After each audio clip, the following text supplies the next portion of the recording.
Thank you, Jody, and uh, thanks to all of you for being here this evening. Um, let's see, we are working our way through this giant book, um, A Guide to Shamatha and Vipashyana Meditation by Thrangu Rinpoche. And now I'm going to need advice from my helpers to make sure I got this right. But I have it that I am talking about starting on page 27 tonight. Am I Yes. close? Oh, right. As my husband Mike would like to say, that's one in a row. So we're off to a good start. So this evening, of the various things, I mean, there's so many topics that Trong Rinpoche covers in this really tiny but fulfilling book. We spoke last time about meditating on an outer object, and also we talked a little bit about working with obstacles that can arise in meditation. The two main ones being torpor or sleepiness, and agitation. And so today I'm going to start on page 27, where he talks about meditating on the breath. Now, most of you already have learned some form of breath awareness meditation, so this is going to be, sort of, what would they say, old hat for you. But there's always something more to learn, so let's see what Thrangu Rinpoche is presenting for us this evening. He says we can also use our breath as an internal support for the meditation. Because he said this is the most used, meaning the most common method of shamatha practice. There are many variations, and he's going to present two. One of them I may or may not be very familiar with, because I read through this previously, and I'm not 100% sure that I can comment on both of them. But everybody knows the first one. The first method is following the breath by not losing track of the breath. Of course, he said, we're always breathing, but normally we're unaware that we are breathing. Thus, we follow the breath in this meditation technique. We follow the breath going out, and we follow the breath coming in. And in this practice, he said, we're simply using awareness of breathing as a method to rest the mind by trying not to lose track of the breath. However, he said, if your mind becomes particularly wild, we can take a short break from the method and then start fresh. I want to comment a little about this. This is the one that I am familiar with. The next one, not so much. But he says for this first one, he says we follow it going out and follow it coming in, and we're using awareness of breathing as a method by trying not to lose track. Now, if you remember from previous classes, I've talked about the technique that Chögyam Trungpa Rinpoche called touch and go, and I call it touch and let go, where we observe the breath coming in and observe the breath going out. But we do so we try not to hold a tight focus. And the reason that we try not to hold a tight focus on the breath is because of Khenpo Rinpoche's advice that we talked about last time, which was that if you try to hold your mind too tightly, it's going to actually generate more thoughts and more thinking. So his advice was for people to have a light touch with their attention to the breath, and to recognize that you will not always be able to stay with the breath. Now here, Thrangu Rinpoche, the way his translator used the words "not lose track," I think that it might prompt people to think that they're not supposed to lose track of the breath and for any measure of time. Oh, excuse me, Mike, I forgot to check with my computer before starting this evening, and it is telling me it is low on gas. Stand by. I'm going to go off camera for a second to grab my charger.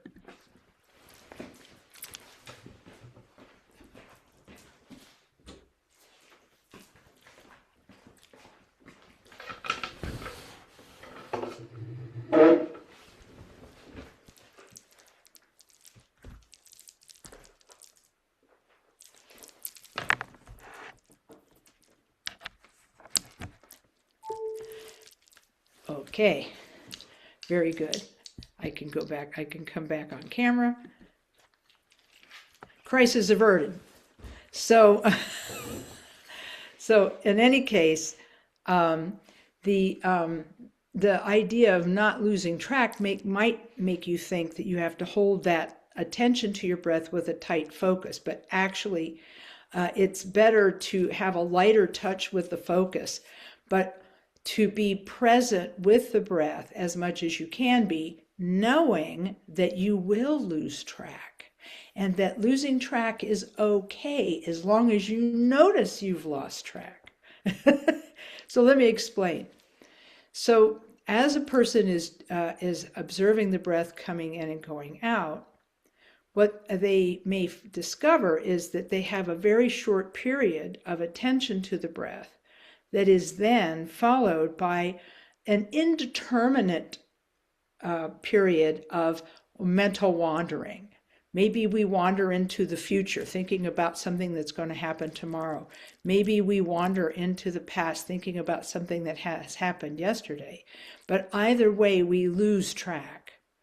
And when we lose track, the instruction that we got from Khenpo Karthar Rinpoche was to notice the distraction and gently touch the distraction with our attention. He said you can even label it thinking. And you can let that distraction go. Imagine that you let it go. And then return, very gently return your attention to the breath and think of that as a fresh start. And I feel like this particular technique is incredibly helpful because it acknowledges the fact that we are going to lose track. And that when we lose track, it's not the end of the world or even the end of the meditation.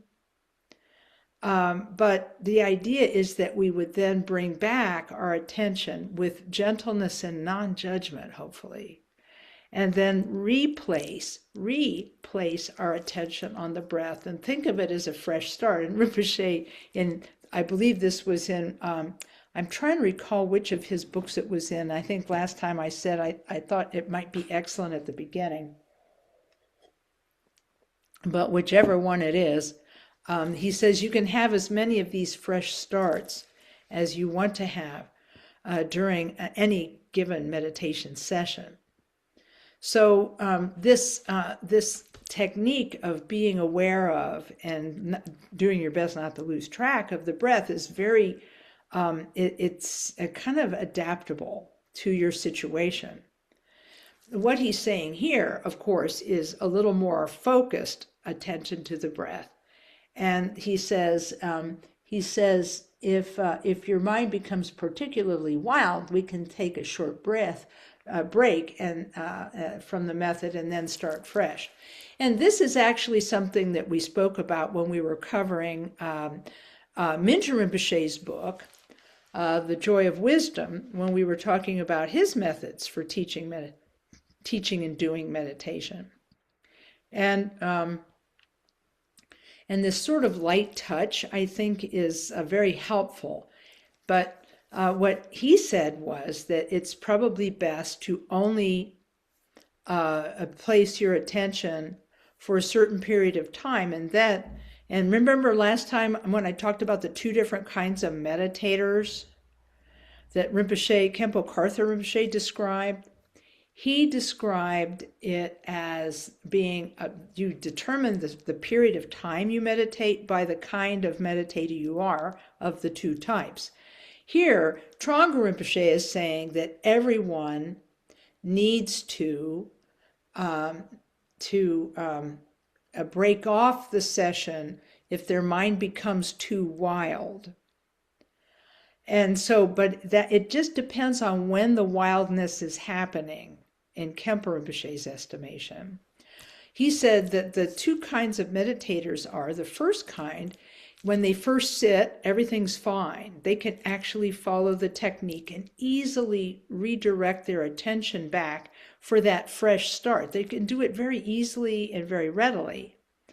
But the longer they sit, the more difficult it is for them to manage doing that and coming back. So he said that person has to sit for a shorter period of time more frequently. And then the other type of meditator is the one that starts out with a lot of wildness. And then after a time of working with coming back and coming back and coming back, then things settle down and they are able to pursue the technique more readily.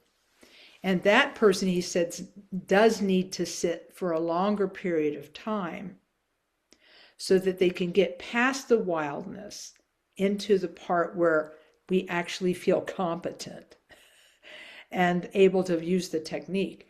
So I wanted to at least start with this, with a couple of provisos where Thrangu Rinpoche is saying if you have too much wildness, you should break off your session. But what if you're that second kind of meditator who needs extra time in order to settle down? If you followed this instruction, you would break off your meditation after 10 seconds. If you're the second kind of meditator, right? Who has a very wild mind at the beginning that calms down over time. So we have to be somewhat better at judging which of these two kinds of meditators we are in order to effectively practice it. So I want to take a moment here and see if folks have questions just about this first part where Thrangu Rinpoche is saying, if your mind is too wild, you need to take breaks. But Rinpoche is saying, Khenpo Karthar Rinpoche is saying, it depends on which of the two kinds of meditators you are when you break from your meditation session. Does anybody have any thoughts or experiences they want to share or questions about these two different approaches?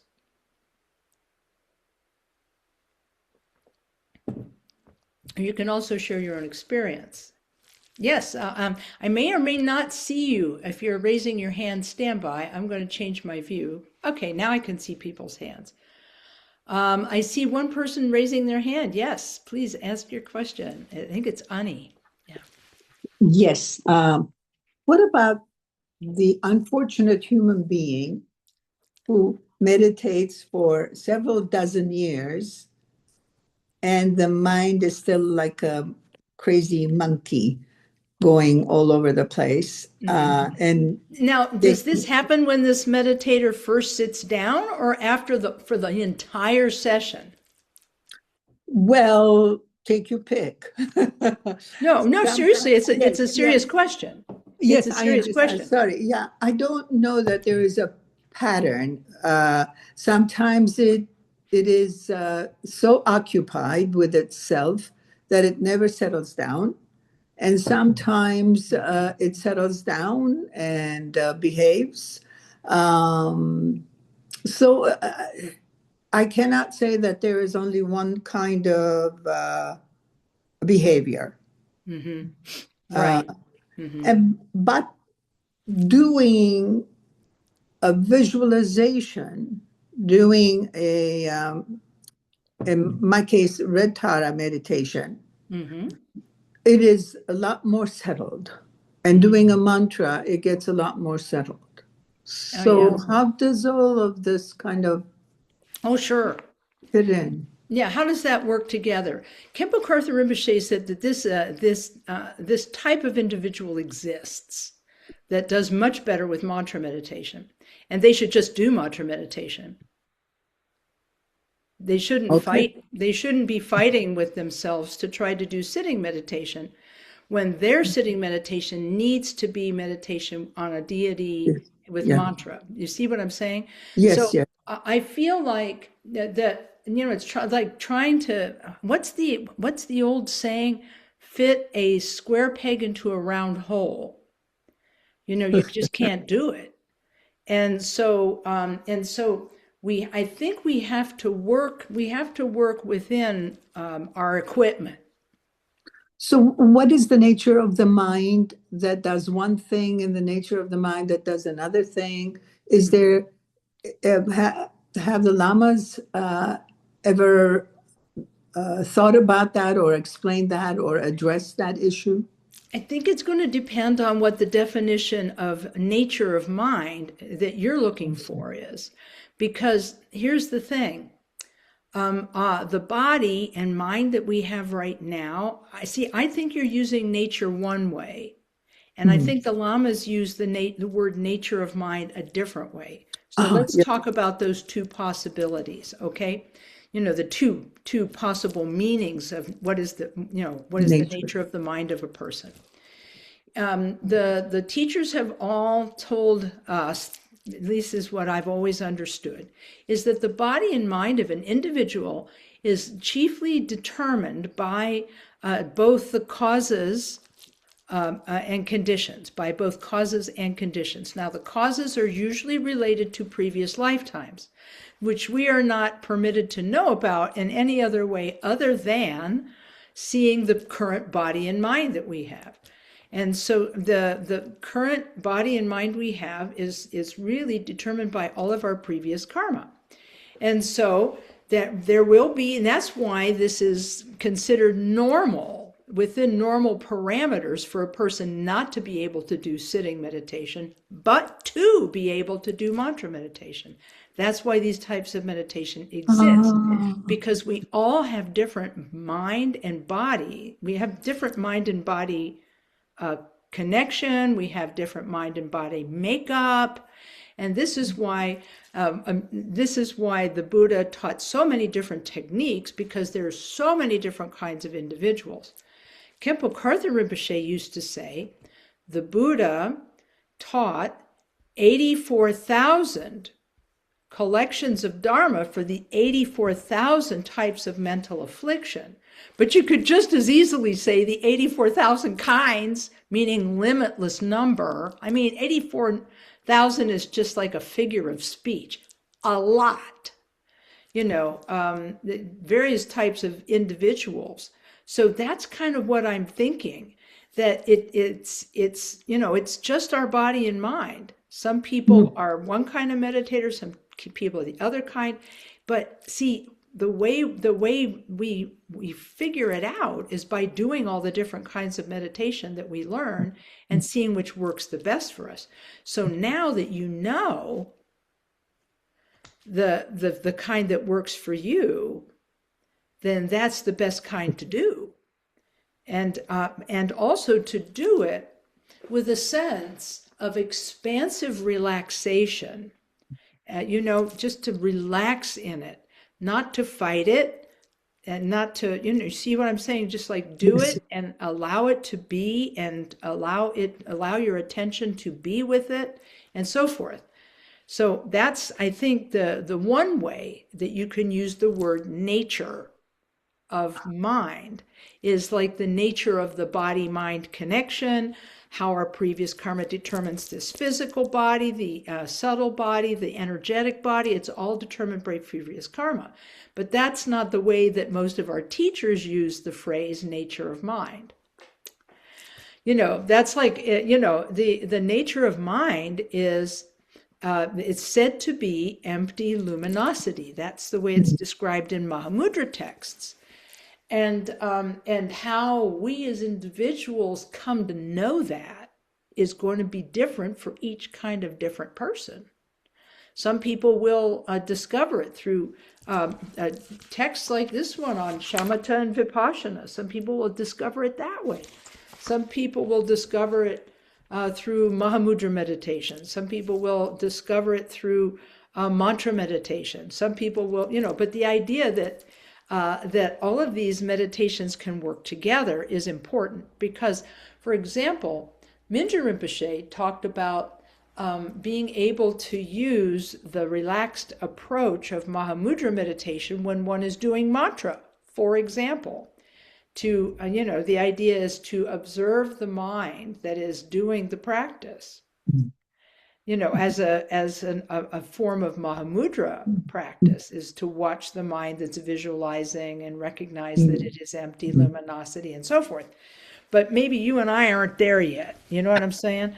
But that's okay. It gives us something to work toward. But there's one more thing I want to say about mantra meditation, and that is Many of you will have read one of the several books that the previous Bokhar Rinpoche wrote about mantra practice, one of which being like Tara the Feminine Divine, and his other book, Chenrezig Lord of Love, and so forth. In Chenrezig Lord of Love, the previous Bokhar Rinpoche says that when a person is being attentive to the form of the deity, to attempting to visualize and see and create the visualization of the deity of practice, the Buddha or Bodhisattva of the practice, he said that's a form of shamatha, where you are maintaining the awareness of the form. But he said if you have the opportunity to remember that that form is empty and made of light, he said that hones your vipassana. So deity meditation can become the unity of shamatha and vipassana. So for example, the 15th Karmapa, he wrote a commentary on the practice of Chenrezig, the mantra Om Mani Padme Hum, or Om Mani Padme Hum. He wrote a commentary on it that Tyler DeWar translated in a book called Trainings in Compassion. And in that book, the 15th Karmapa, I remember this really clearly, he says, at the end, he says, and now when you arise from the meditation, you re-arise as the deity of the practice, and then go through your daily activities, remembering form as deity, sound as mantra, and thought as being of the nature of awareness and emptiness. So that's a good book to read. If you have trouble finding it, let me know, and I'll find a copy of it for you. Okay, because it's ridiculously. I think it's out of print, and I think it's ridiculously expensive. So, just y'all ping me, and we'll see if we can't find a way to make that available to you. But I think that would be the next step for a person who's a mantra meditator, would be to really be present with the empty luminosity of the deity's form, and then to try to carry that recognition of the empty luminous mind into everyday experience. Form as deity, sound as, mantra, and thought as awareness. He's not literally saying that all form is the deity's form. It's of the nature of the deity's form. It's not that all sound is mantra, babble, babble, brook, but it's of the nature of the body is form and emptiness, the speech is sound and emptiness, and the thought is awareness emptiness. But that's kind of deep. So hopefully that will help you feel good about being a mantra meditator. Yeah. Oh, thank you so much. Yeah. No. Good. Okay, great. Yeah, there's somebody else chiming in saying, yay, happy to hear that, because my experience, they say, is the same as Ani's. And, how about that? Somebody's commenting, Bokhar Rinpoche was my Lama's Lama. That's fantastic. Yeah, see, what's so great is having lived in the 20th and possibly into the 21st century, we've been exposed a lot to Tibetan teachers, when people in previous centuries had virtually no exposure to them at all. The Tibetan diaspora was horrific, and when they had to leave Tibet and come out as refugees and fill the rest of the world, it was tragic and awful. But by the same token, it's exposed Tibetan Buddhism to a larger audience than possibly could ever have been expected otherwise. So we live in both unfortunate and fortunate times. Okay, any other questions? And then if not, I'll dive in. Anybody else have a meditation comment, question about these techniques? Okay, then diving back in on page 28. Okay, we have, oh yes, there we go. How do we stay in this view of Mahamudra? I can get it intellectually, but not experientially. Before I took refuge, I was in Vedantic, yeah, yes, view.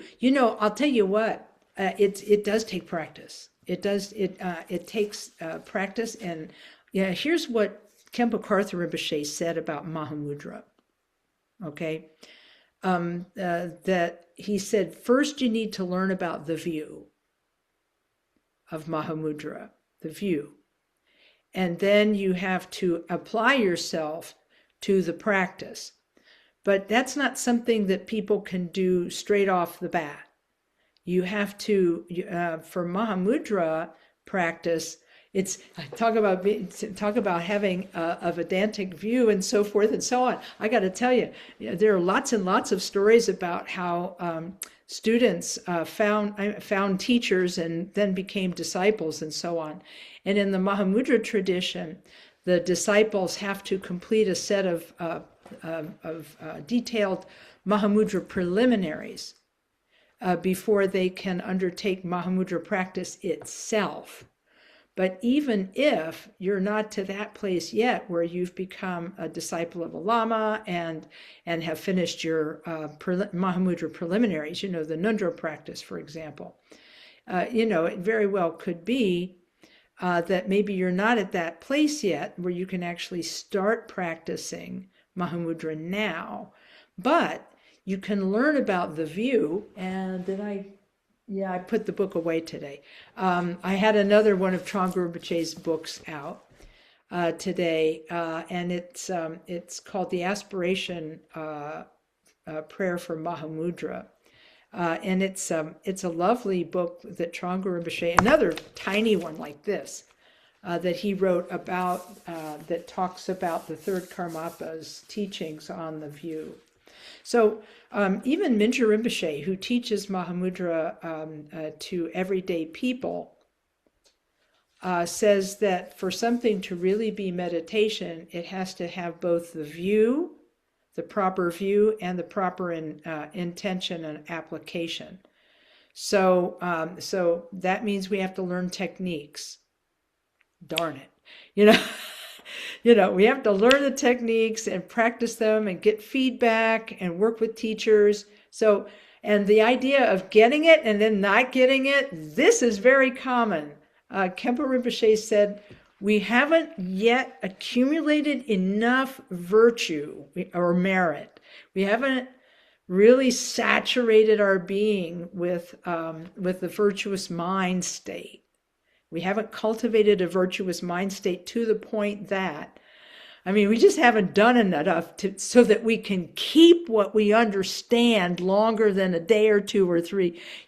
He says one day you'll get it, the next day you don't get it, and he says it's going to be like that until we have like a, what's the right word? A critical mass, that's the word I was looking for, a critical mass of merit, practice, and so forth, to have all of these things come together, all these situations come together for us to get it for longer than a few minutes. He says it's going to happen, and it will happen over time, because there were things I didn't understand at first, and now I not only think I do, I actually sort of do. And that's really an improvement for me. So I don't know. So I would say this person who asked that question was Sam. Sam says, oh, yeah, I got it. Some days you get it, some days you don't, but don't worry. Just keep taking refuge, keep generating the bodhisattva mind state. Generating the bodhisattva motivation opens and softens your mind. And then it's easier to do virtue. When it's easier to do virtue, then it's easier to meditate because you don't have as many things on your mind. So slowly, slowly, slowly. That's what Rinpoche would always say. Oh, there's one other person commenting. I am, oh boy, I have eyesight problems. I am essentially a complete beginner. Hey, hi there, beginner. You're just like me. Okay, let's see. to Buddhist practice, but based on previous attempt at sitting meditation and other traditions, I am fairly certain I am better at mantra meditation than sitting meditation. But I am uncertain to actually how to find a teacher so I can either receive the empowerment or be told to practice nudra or anything really. Okay, well, I won't pronounce your name correctly, but I will thank you for contributing this. And let's see. Okay, Jedediah. Okay, great. Jedediah. Okay, thanks a lot. All right, Jedediah. I may forget this. Talk about getting something one day and not getting it the next day. This may also leave me. Jedediah. I was a journalist for 15 years, professional journalist, and pronouncing people's names was kind of my Waterloo.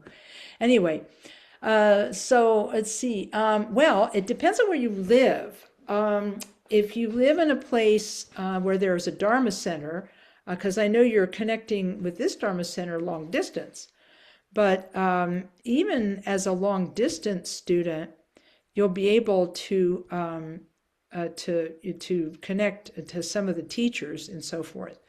And so how to begin would be to start by reading one of the, I guess you could say, the basic books, which would be one of my favorite ones. See, my teacher was my favorite author, and his book was called Dharma Paths.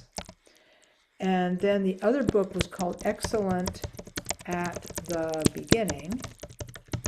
And his name is Khenpo Karthar Rinpoche. I'm putting all this in chat, so hopefully that will help. And then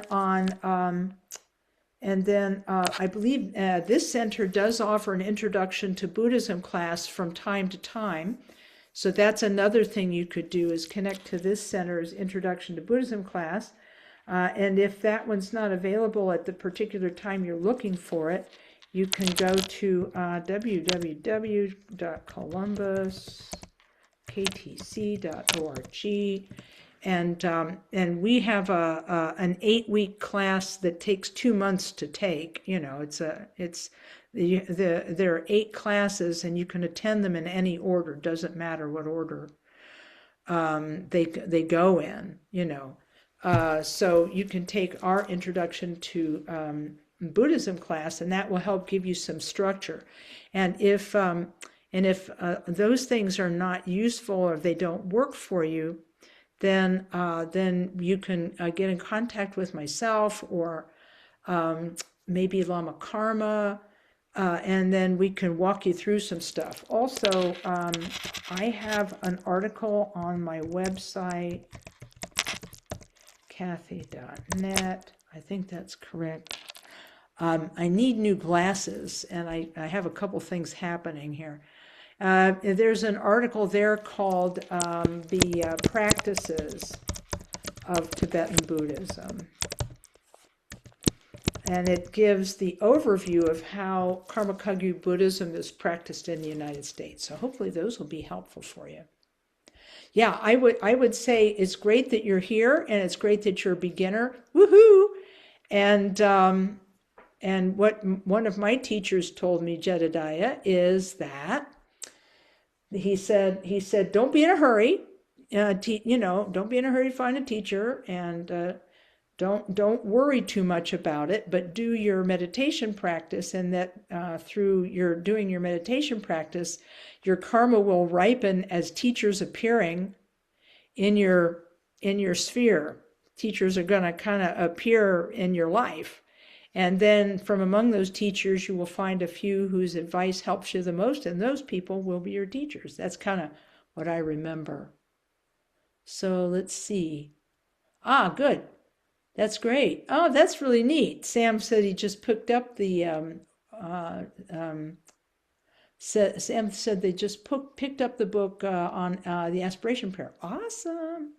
Yeah, that's super. Oh, and then thank you, Jody. We also offer Chenrezig practice with Lama Karma on Thursdays. There you go, if you have an interest. Yay. Hey, there's been a whole conversation going on in the background. I am one of those people who reads too much about things but does not take enough action. I mean no offense, but I've read several Dharma books, including Chogyam Trungpa, who I believe you mentioned. Oh yeah, yes, absolutely. And I think really what happens to all of us, Jedediah, is that at a certain point we've read enough, and it's like let's find some real people. And let's talk to those real people and see how to apply Dharma in our everyday life. That's kind of what I'm thinking. So if you're on the cusp of becoming a person who does something about it, I think we're here for you. I like it. Well, I'm kind of glad. Thanks for your honesty about that. But everybody reads a lot at the beginning, but at some point, what folks say to us when they come to Columbus KTC for the first time, they'll say, I read a bunch, but I don't know how to apply this. Can you guys tell me that part? And I say, hey, you came to the right place because that's what we do here. you know. So the best way to begin would be to start with a daily practice of some kind. And I think the kind of the best daily practice would consist of taking refuge in the Buddha, Dharma, and Sangha. Those are called the three jewels of refuge. Taking refuge in the Buddha as your teacher, the Dharma as your path, Sangha as your your companions. And start by saying, I take refuge in the Buddha, I take refuge in the Dharma, I take refuge in the Sangha. If you have an image of the Buddha, it's really great to kind of have a little shrine for it. And so having a little shrine, doing the refuge, taking the refuge vow in front of the shrine, that's a great way to start. And then if you can do some meditation and then get someone to help you with your meditation so that it's working for you, that would be really good. Then the teacher or the instructor would help you organize your practice and organize your study in a way that works the best for you. So anyway, thank you for asking about all that. Okay. Well, now we're going to talk about the kind of meditation that I don't know anything about. So I'm just going to read. The second method, this is on page 28. The second method on shamatha meditation is gently holding the breath between the in and out breath. I never learned how to do this. So he says this simply means we allow our mind to come to rest in the interval between breathing in and breathing out. A distinction needs to be made between holding the breath between the gap of the in and out breath and an advanced method of holding the breath called vase breathing, which is done when working with subtle channels, winds, and drops. And yeah, that Khenpo Karthar Rinpoche says you got to learn that from a real person. If you try to learn it out of a book, he said, you could get sick. And I had a buddy who said he tried to do that kind of yoga out of a book, and he ended up in the mental hospital with a psychotic incident. He said, so please, this stuff is powerful and it's real. Don't do it without a real teacher teaching you and then observing and supervising you. So I just need to say that out loud. Because this guy said, please tell everyone my story. He said, you can even use my name. So I'm just going to call him, I can't call him by his real, so I'll just call him Jay. That's his first initial. But, he said, please tell everybody my story, because you can't just read about this and then go do it. That's because he said it's powerful and it can hurt you. And Khenpo Rinpoche also agreed with that.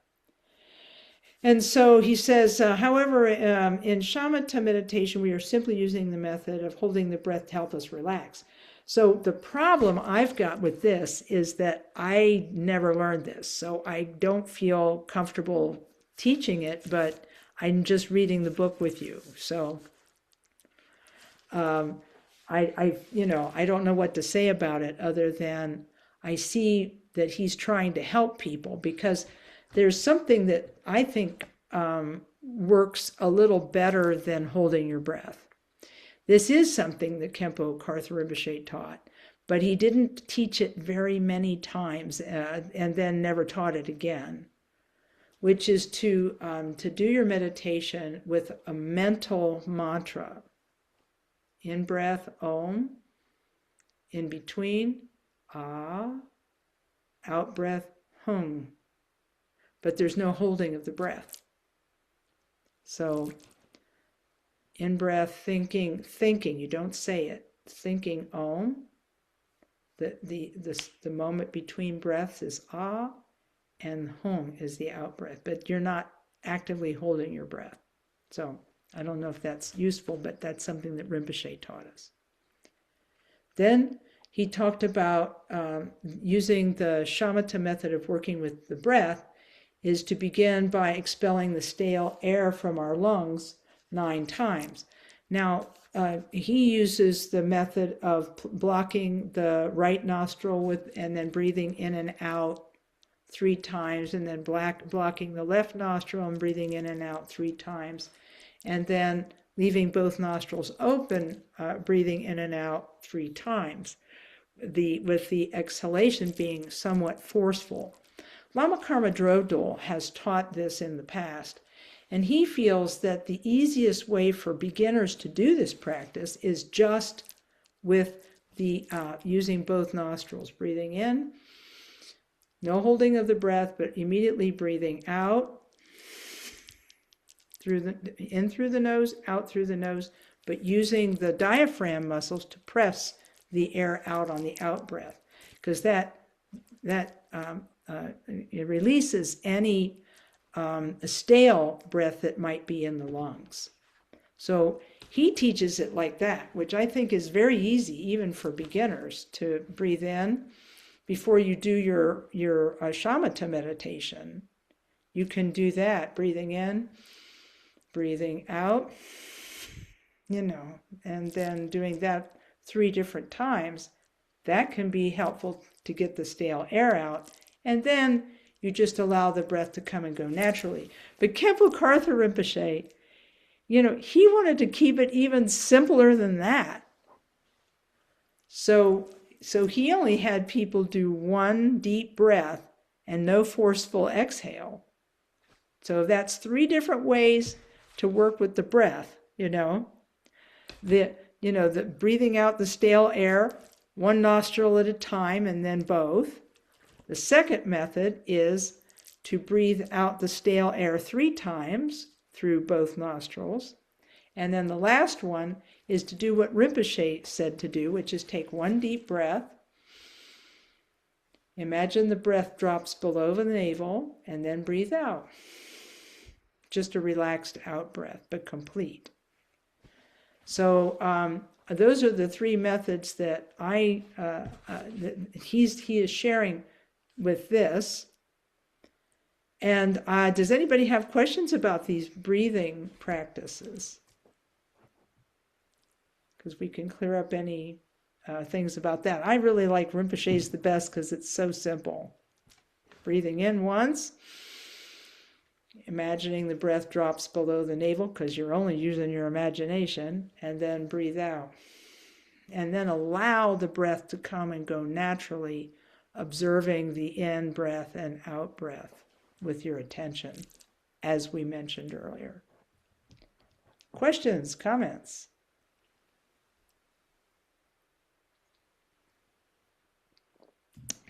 Lama Kathy, Yeah. do you find that it's best if you basically have a routine, like know that every morning you're going to meditate, or pick a time and stick with that time best you can instead of just trying to do it here or there in the day? I'll tell you what, I do believe that there are many different kinds of people, but I do believe it's great to start with a set period of time, yeah. And to set time of day, because what Rinpoche kind of advised us to do was to find, if you're the kind of person who, if you don't do it, unless it's first thing in the morning, do it first thing in the morning.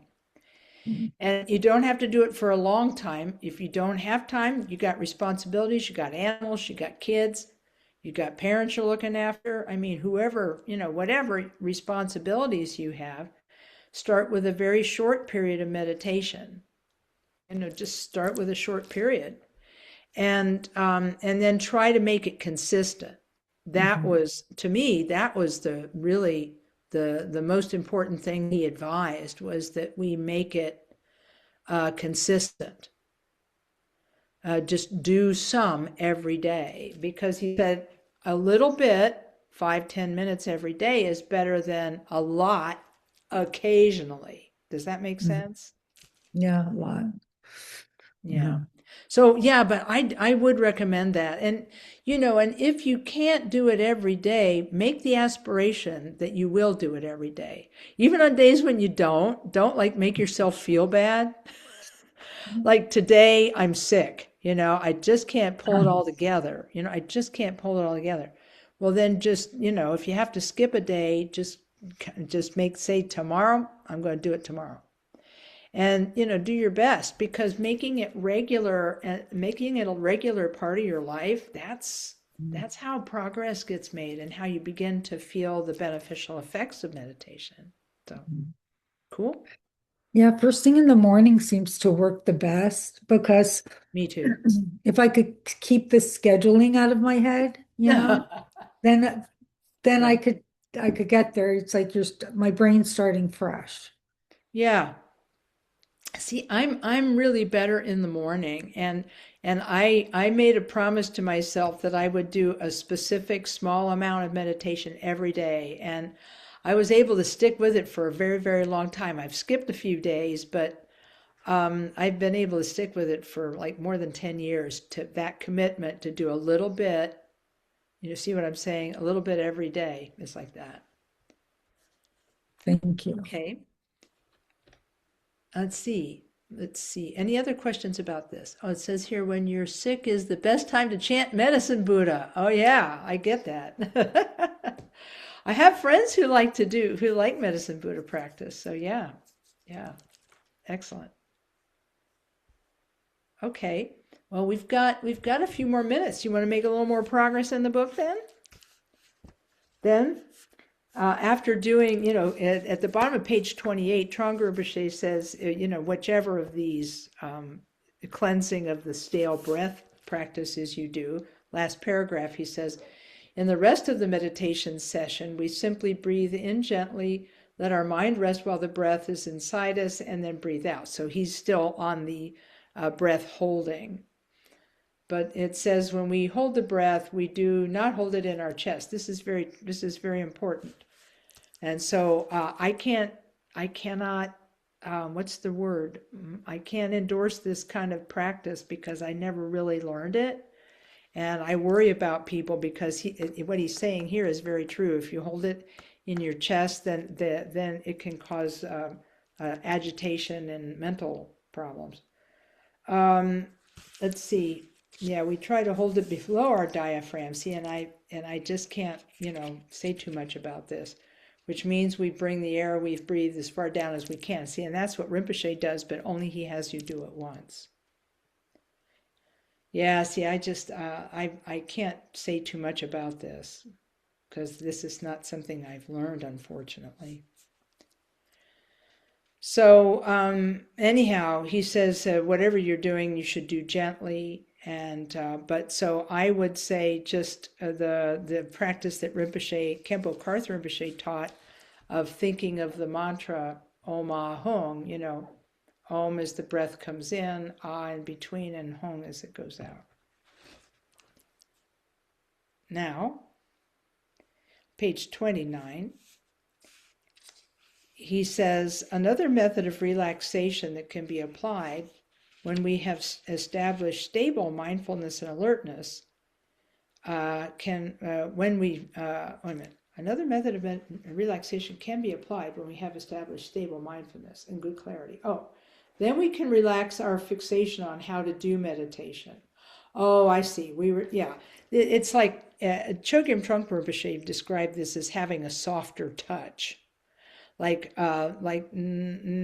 see, like spending like 25% of your attention on the technique and the rest just relaxation, but something like that.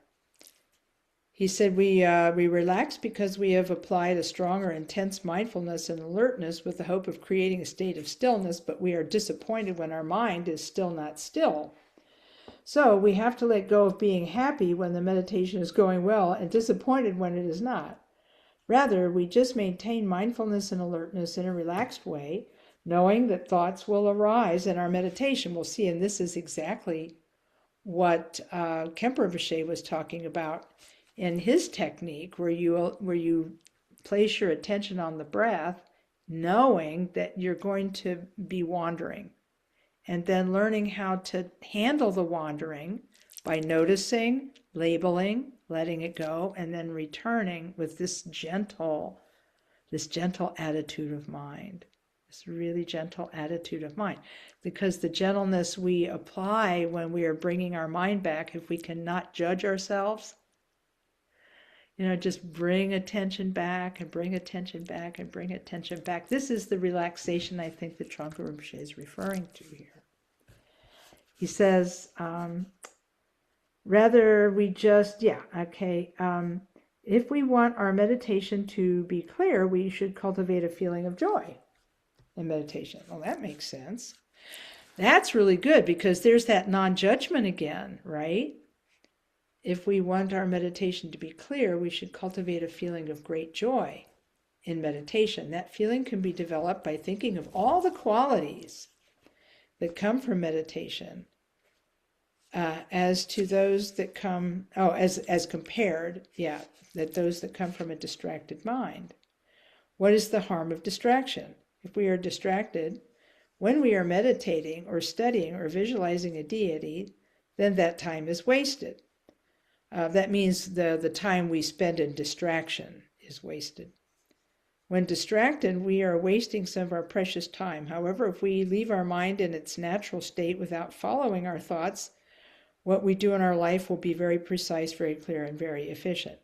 Well, yeah, I see what he's getting at here, but I'm not sure that this particular thing is I think it's not really conveying what he's trying to say here. What I think he's trying to say is if we allow our mind to wander in distraction without bringing it back, then we're wasting time. Because as we practice this more relaxed approach to meditation, we will notice our wandering very quickly, and then gently, with love, compassion, and joy, bring our attention back. Because I think what we have to unlearn, and I think what he's getting here at, is that we have to unlearn judgment.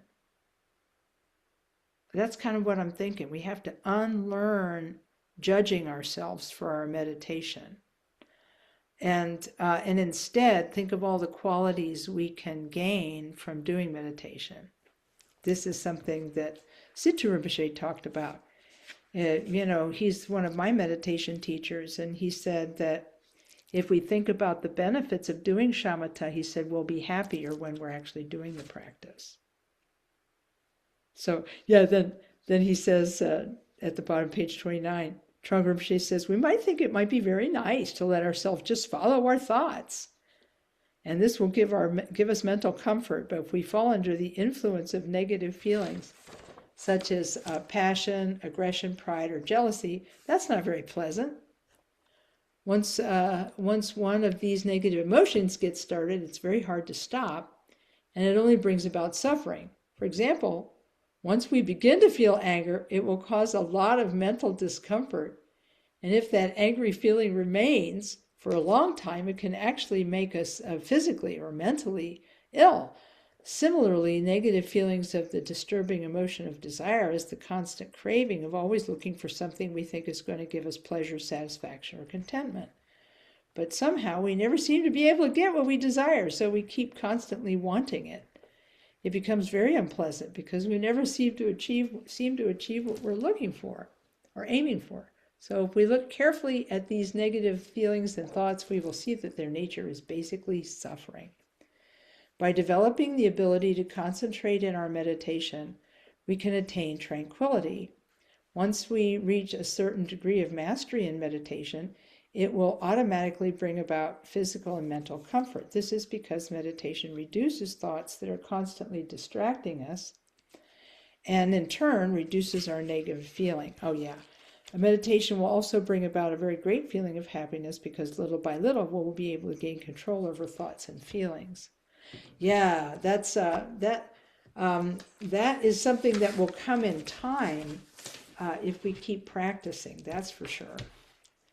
So I think the message here, if I were to try to summarize what he's saying, is that regardless of what technique we use, whether we use breath awareness or, as we discussed earlier, mantra meditation, the important thing is to cultivate a feeling of relaxation and joy in doing it, and try not to judge our meditation too much, but to be dedicated to doing meditation because it's good for us, because it's something that will help.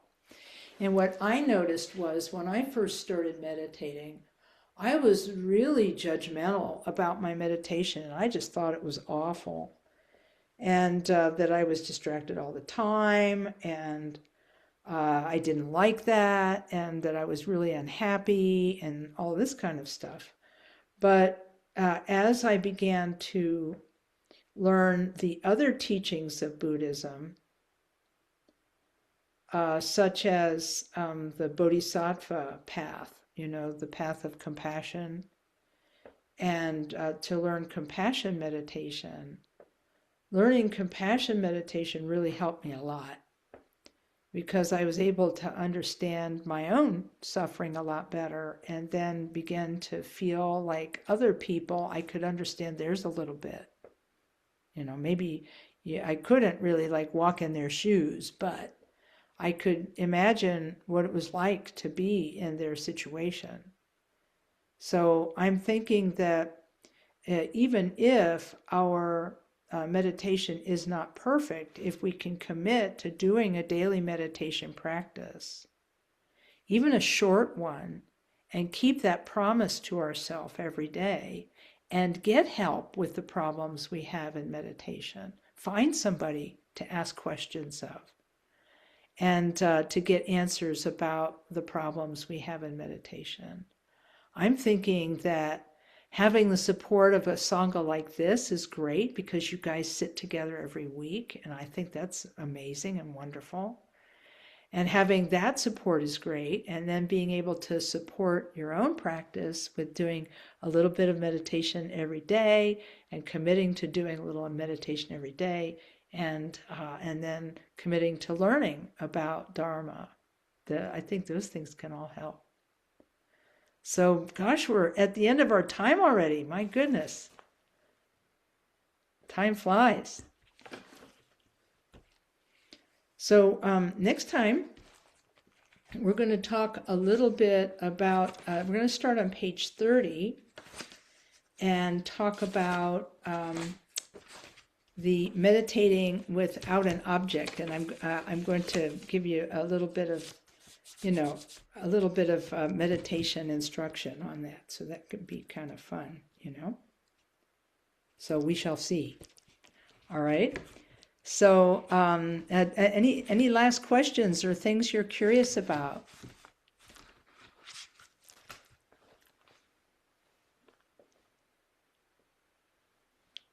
Okay. Well, I really appreciate you being here together and meditating together, and practicing and learning together. And I hope that you keep doing it every week, because I think that's the best way to repay the kindness of all of our teachers, is to try to practice a little bit of what they taught. So it's very joyful for me to be here with you every month. So thank you for being part of all this. Let's dedicate some merit. We dedicate the goodness of this session to all suffering beings, and make the aspiration that all beings everywhere are free from suffering and come to Buddhahood. And coming to Buddhahood, may they emanate in all directions and benefit sentient beings endlessly. Through this merit, may all achieve the omniscience of Buddhahood. May it defeat our common enemy, wrongdoing, from the stormy waves of birth, old age, sickness, and death, From the ocean of samsara, may we free all beings, may we free all beings, may we free all beings. Okay, thanks everyone. Wonderful to see Thank you, you. Lama Kathy. Thank Stay you. well. See you Thank you, next Lama Kathy. time. Okay. Bye, everybody. Okay. Bye. Om Mani Padme Bye. Hum. Bye bye.